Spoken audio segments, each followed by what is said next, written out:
Magandang umaga po, Sir Ted.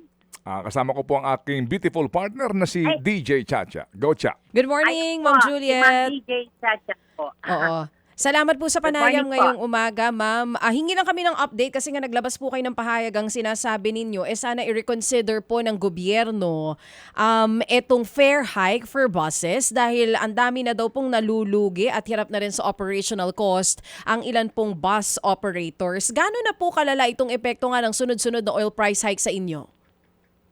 Nako, medyo mabigat na po dahil nababawasan na po ang deployment dahil po sa sunod-sunod na taas po ng fuel ngayon.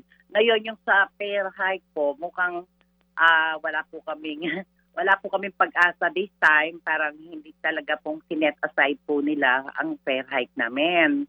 Pero meron naman po silang mga in-offer na parang kapalit temporarily naman. Ito po mga binigay kagaya ng fuel subsidy para sa mga paas. And then sa mga driver, ngayon po parang isasama na rin ng konduktor.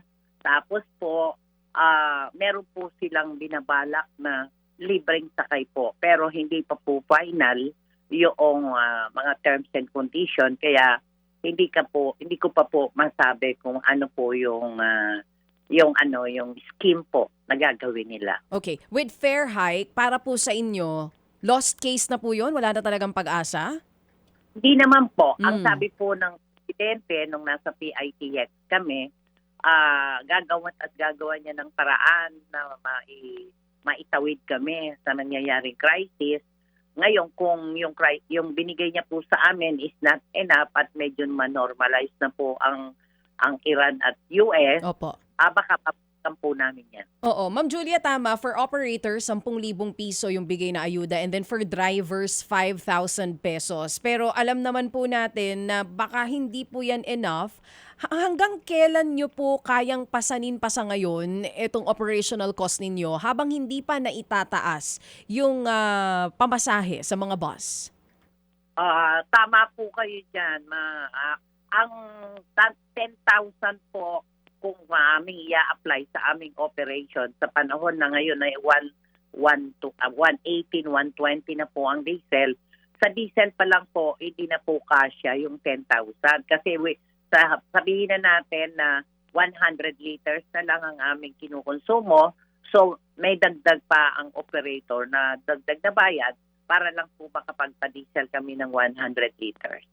Oo. So, naiintindihan naman din po natin yung desisyon itong gobyerno kasi nga po sinasaalang-alang din nila ito pong mga commuters natin. But with MMCC nga po, dun sa huling ugnayan ninyo sa Pangulong Marcos Jr., siniguro niya po sa inyo na may susunod pa na ayuda na dadating for bus industry? Parang meron po siya kasi may mga ginawa na rebate po for the toll fees. Oo nga, opo. And meron din pong sinasabi na libreng sakay. Kaya lang yung libreng sakay po, selected route lang naman po yun. Yung po pwede. Kasi ang provincial po, parang magdadagdag din sila ng subsidy in a short time. Parang ang tingin ko po, hindi naman po matagal. Hindi ko pa lang po mabanggit sa inyo kasi wala pa namang confirmation. Parang sinyer lang sa amin yung ganong plano. Pagka po talagang matutuloy na at mai-implement na, ay babanggitin ko po sa inyo. Oo. Isa po yan sa napag-usapan ninyo nitong nakaraan na nakaharap niyo po yung Pangulong Marcos. Opo. Oo. Sige po, tuloy po, Ma'am Juliet. Saka po sa DOTR and LTFRB, si Chairman Vigor Mendoza, binabanggit naman niya sa amin na we are doing kung ano man yung pwede pa naming maitulong sa inyo kasi naiintindihan naman namin kung ano ang nararamdaman po. Kasi ngayon Holy Week, peak hour yan, peak time yan ng mga taga-probinsya. So medyo malaking bagay po sa kanila yung paano makakakuha ng diesel. Ngayon, tungkol naman po rito ako po, nung in-interview ng PTV4, ang sabi ko po dun sa PTEX, we would like to request for an audience with our President. few lang ng mga operator para maramdaman po ng presidente yung paghihirap at talagang hindi namin na makaya para makadagdag ng input naman po sa kanyang mga desisyon na i-implement po sa amin. Oo. So ano lang po yung mga na-raise niyong concern sa kanya at mga napag-usapan last time? Yung sigurado na may darating pa na tulong na subsidiya for bus operators, drivers, and conductor. Napag-usapan po yung tungkol sa toll. Ano pa po yung ibang po pwede daw maitulong sa inyo ng gobyerno? Ito po kasing emergency energy crisis na binigay sa kanyang power, medyo hindi pa po kami nalilinawan ano po ang magiging direction po ng presidente doon sa excise tax at saka doon sa VAT na nakalagay pa rin po sa aming sa pagbili namin. Ako po, nagkaroon nga po ako ng parang sabi ko, this is my suggestion. Why not peg a price para price cap sa amin sa public transport na ilagay nyo kami kasi bago magkaroon ng problema, nasa 55 pesos po yung per liter namin. Oo. Ngayon, ay hindi na namin iisipin yung kung halimbawa po yung excise tax o kung VAT kasi napakahaba po yung proseso, yun po sana yung kakulangan namin doon sa 55 pesos, ang gobyerno ang sumagot sa amin. And this will apply to all public transport lang po hanggang sa tricycle. Para po mararamdaman namin na talagang pwede kaming tumuloy-tuloy ng operation at hindi po magka-problema ang mga mananakay. So tama po ba yung dinig ko? Pareho po kayo ng hiling nitong grupo ng mga jeepney drivers? 55 pesos yung presyo per liter ng diesel? Yun po sana ang hiling nyo?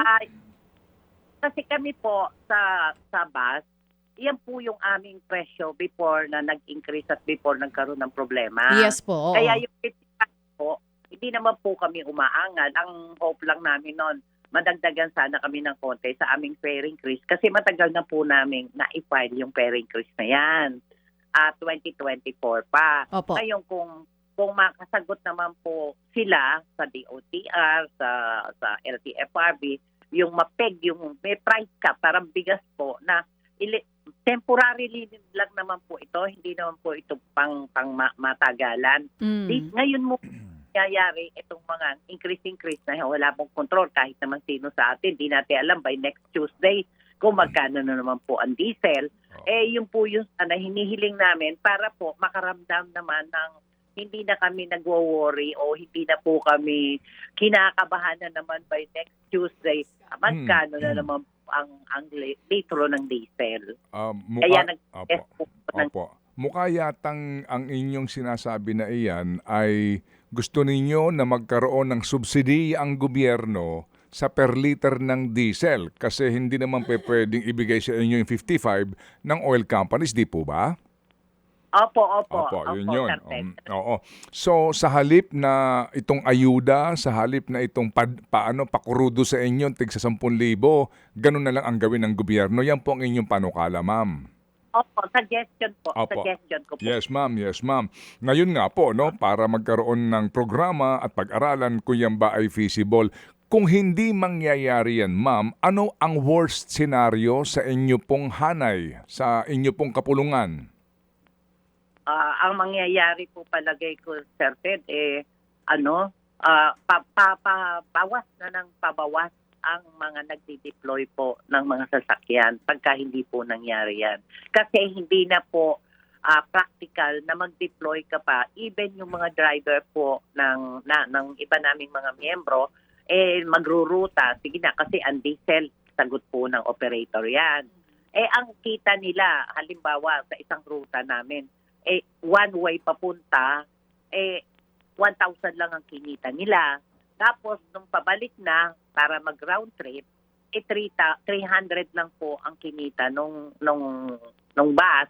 Ngayon, ang ginawa ng driver, nagdesisyon na, ibinalik na yung sasakyan sa garahe, wag na lang muna magpasada dahil wala naman silang kikitain. Maghanap muna raw sila temporarily ng pagkakakitaan na makakabuhay ng pamilya nila. Opo. Yan po yung yun po sitwasyon ninyo. Ma'am Juliet, sa provincial buses po, meron akong mga narinig na ang swelduhan sa mga driver nga po ay per trip. So, walang trip, walang biyahe. Marami na po ang nagbawas po ng biyahe kasi nga din lugi na talaga ang kanilang operasyon at sila po lamang ay nagpapatuloy sa ilang po mga biyahe kasi nga sa kanilang franchise, di ba? Na obligasyon nila na kahit na lugi, bumiyahe pa rin. Sa inyo ho ba, ganun din ho ba ang patakaran? Ang swelduhan ho ba ng inyong mga driver ay per trip? Paano o komisyonan? Hindi po, Sir Ted. Ang sa amin po, meron pong labor formula na binigay sa amin ng Department of Labor na po namin at may payroll sheet po kami. So nangangahulugan po na bumiyahe o hindi, magsisweldo po kayo? Hindi naman po. Pagka hindi ka po report, definitely wala kang kita on that day kasi wala ka eh. Basta po kung magkano yung kinita, kagaya nga ng kwento ko sa inyo, sa formula labor, ilagay mo yun, talaga pong zero ang effect. So meaning komisyonan? Hindi naman po commission. Parang kasi nagkaroon kami ng, alam nyo naman po itong issue namin sa sweldo po ng mga driver kasi over and above 8 hours sila magtrabaho. So, the labor allowed us up to 14 hours work kasi may overtime kaming binabayaran sa driver after 8 hours. Tapos sinasabi if marami kaming driver, pwedeng magpalitan. Pero sa probinsya lang po nangyayari yun. Dito po sa Manila, alam nyo naman po na mahirap na pong kumuha ng driver ngayon kasi nawawa po ang mga bus driver. Parang napunta na yata sa motorcycle, Opo, nagkanya-kanya after din pa sa pandemic. Opo. Marami na sitwasyon after the COVID, yun po ang problema namin. Opo. So, ma'am, ang sitwasyon ninyo ngayon, nagtitiis muna kayo pero admittedly, meron na pong mga units na hindi na bumabiyahe. No? Ay, opo. Okay, sige. And then correspondingly, may mga driver kayo na wala ng trabaho. Opo, ganun na rin po. Tapos naman, tama nga yung sinabi nyo na binigyan kami ng prangkisa ng LTFRB. We have to whatever is the terms and conditions na ibinigay on the franchise issue. Opo, pero kayo po kasi meron pa kayong konduktor, di po ba? Opo. Yung ibinigay po ng DSWD at itong DOTR na paayuda, pang driver lang eh. Anong ginawa sa konduktor? Meron po, coming po, in-announce po ni Chair na pati konduktor daw po pwedeng bigyan, sabi po ni Chairman ng LTFR. Nabigyan na ba ang konduktor? Hindi pa po, nag-aayos pa lang po, coming na po. Nangangako, opo. Pero yung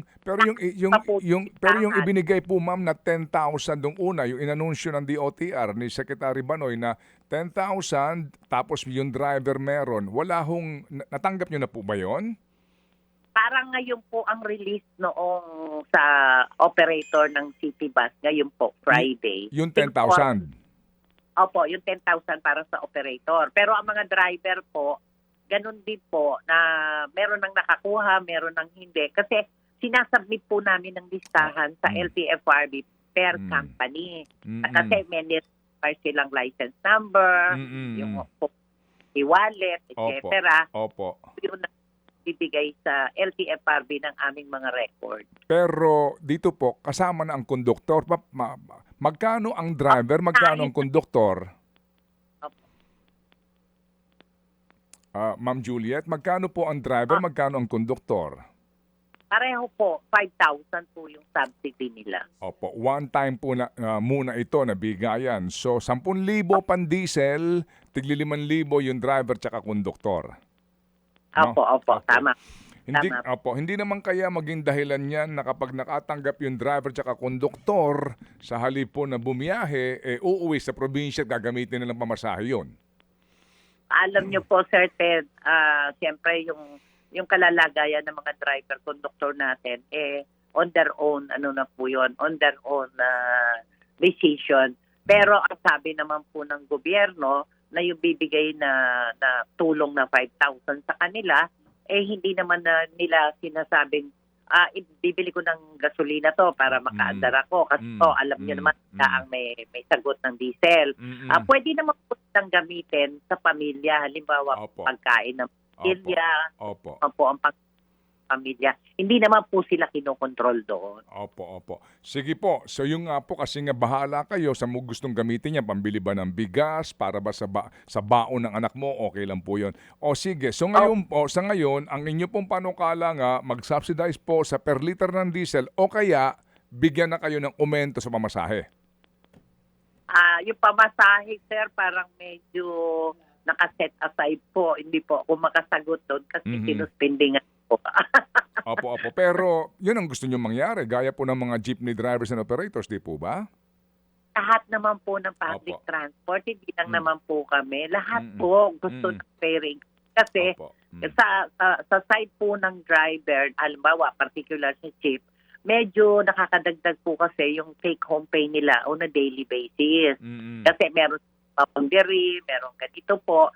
Pero, ano po ba? Kasi kami, 2024 pa po yung ni-resolve nila, Opo. pinail namin. Opo. Ngayon, yun lang po sana mangyayari because of the fuel charge. Alam niyo po, Sir Pede, nag-aayos na kami ng taripa namin, bibigyan na kami ng LTFRB dahil the next day, mag-i-implement na kami, masaya kami kahit papano, kahit na hindi malaki yan, makakatulong sa amin. Opo. Tapos, narinig namin kay Presidente, sinususpende po yung aming ferry grease. Kaya, ang kailangan namin, is it a joke? Opo. Ngayon, totoo po pala narinig namin yun. Opo. Well, naintindihan po namin kayo. Hindi ho kayo nag-iisa dito po sa inyo pong damdamin na ito. O sige, so Ma'am Juliet, maghintay tayo. Baka naman kayo ipatawag na at magkaroon na po ng pag-aaral tungkol doon sa posibilidad po na subsidize nga po ang per liter ng diesel sa public transport. Salamat po, Ma'am Juliet. Salamat po. Maraming salamat din po, Sir Ted, and Opo. sa Ma'am Chacha. Thank you. Sige po. Salamat po. Thank you. Si Ma'am Juliet De Jesus po ang spokesperson ng Mega Manila Consortium Corporation. Mga kapatid, para sa iba pang mga balita at impormasyon, sundan niyo po kami sa X, Instagram, Facebook at syempre sa TikTok, True Network PH. Mag-subscribe din po kayo sa aming YouTube channel, True Network. May website din po tayo, truenetwork.ph, at pwede niyo rin po kaming mapanood sa Channel 19 ng aming True FM TV. Lagi pa rin makinig sa radyo dito po sa 105.9 True FM dahil dito, laging true sa'yo, kapatid. Dito tayo sa totoo, tunay at tapat.